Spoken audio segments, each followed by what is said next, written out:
Assalamualaikum warahmatullahi wabarakatuh. Teman-teman, saat ini saya sedang berada di sungai Bandungan Buli Cendana. Sungai ini sudah mengalami musim kemarau teman-teman. Sudah masuk bulan ketiga.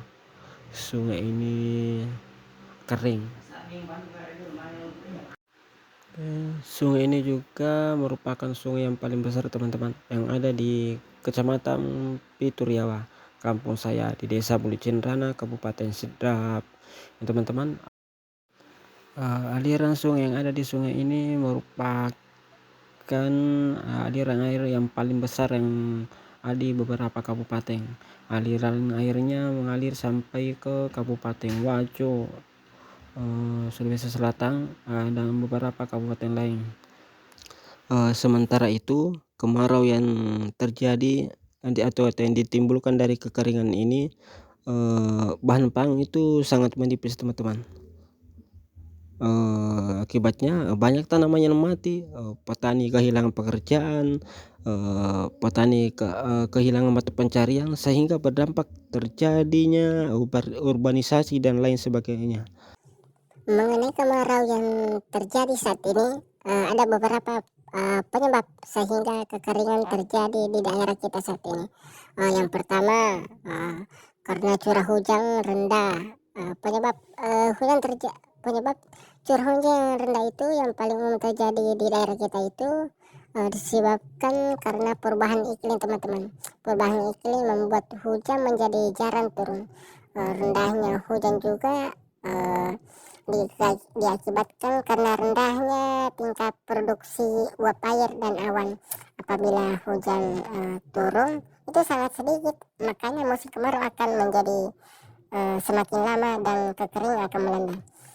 Sebabnya yang kedua yaitu terjadinya global warming.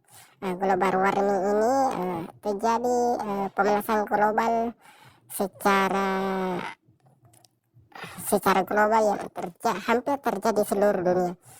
Penyebab dari tumbuhnya global warming ini beragam, mulai dari polusi kendaraan, pabrik, hingga penggunaan zat kimia berbahaya lainnya secara berlebihan. Yang ketiga yaitu rendahnya resapan alih fungsi lahan hijau yang digunakan sebagai bahan bangunan, tempat tinggal, juga sangat mempengaruhi kondisi cadangan air yang ada di tanah. Sehingga penyebab air itu air hujan itu harus tertutup oleh beton, makanya air tidak dapat meresap ke dalam tanah. Akibatnya cadangan air dalam tanah akan memberi dampak buruk bagi bencana dan kekeringan. Dan selanjutnya Bagian yang keempat yaitu letak geografis. Selain minimnya daerah resapan, kekeringan yang terjadi di Indonesia itu sangat sedikit.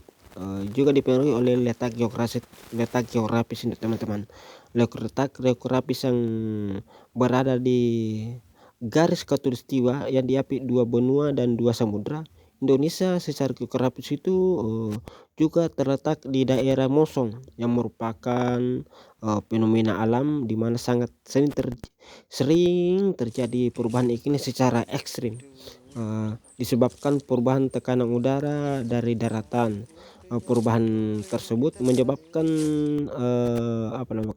itu jet stream effect dari lautan yang menghembus daratan dengan hawa panas. Hawa panas dan angin itulah yang membuat banyak daerah yang awalnya memiliki kandungan air itu menjadi kering. Hal tersebutlah yang memperparah apabila musim kemarau tiba. Dan yang terakhir, kerusakan hidrologis. Nah, ini yang paling bahas sekali.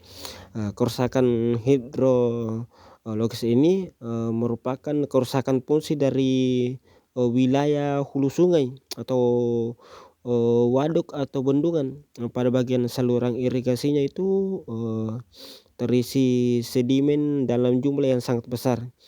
Akibatnya kapasitas dan daya tampung air itu akan sangat berkurang drastis, dan yang akan memicu timbulnya kekeringan saat datangnya musim kemarau.